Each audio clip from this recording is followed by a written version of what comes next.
Today's story is one of our favorite Bible stories. Can you guess what it is? Here's a hint. That's right, the famous story of David and Goliath. In this Bible story, several years had passed since David was anointed by Samuel as king. King Saul and his army were once again fighting the Philistines. They just couldn't seem to shake them off. Anyways, the Philistines were a warlike people who lived along the Mediterranean coast just west of Israel. They continually raided Israelite territory and tried to expand their national borders to include the western hill country of Israel. The Philistines had an advantage over Israel because they controlled the iron industry. Most of the iron that was mined and used for weapons was controlled by them. This meant that swords and other iron weapons were often in short supply in Israel.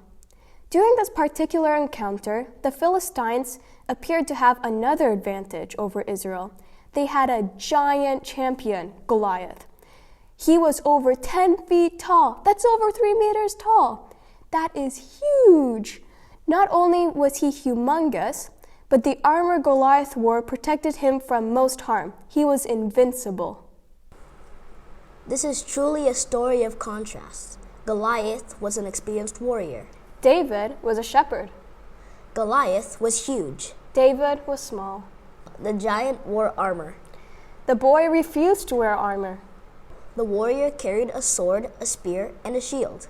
The shepherd carried a staff, a sling, and 5 smooth stones. This doesn't really sound like a fair face-off. No, it certainly wasn't. And the biggest contrast was Goliath scoffed at the Lord of Israel. David trusted in the God of his fathers. So here's how the story goes. What's happening here?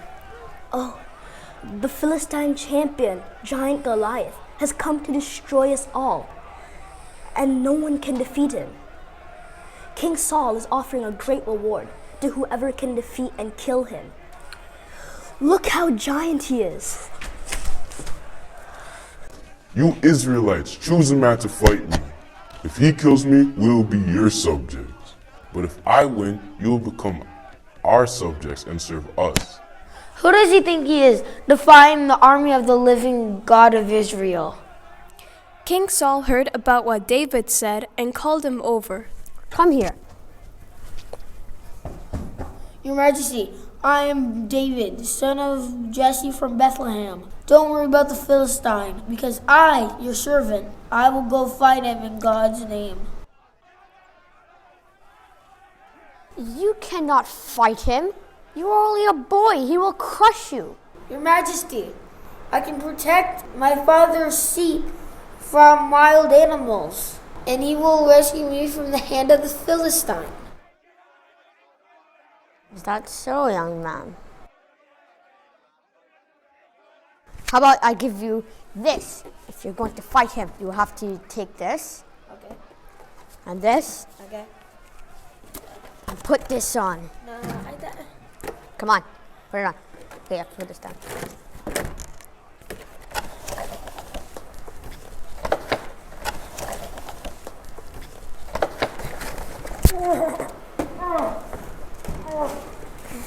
so heavy. Sorry, Your Majesty. I can't wear this stuff. Well, you have to. If you don't, I can't let you go out there bare. Your Majesty, I'm going to use this. He took his shepherd's staff and sling and went down to the river and got 5 smooth stones. When Goliath saw David coming, he laughed. Ha ha ha. Is this a joke? Am I a dog that you come after me with sticks? Come here, kid. I'll make you food for the animals. You come with a sword, but I come in the name of the Lord.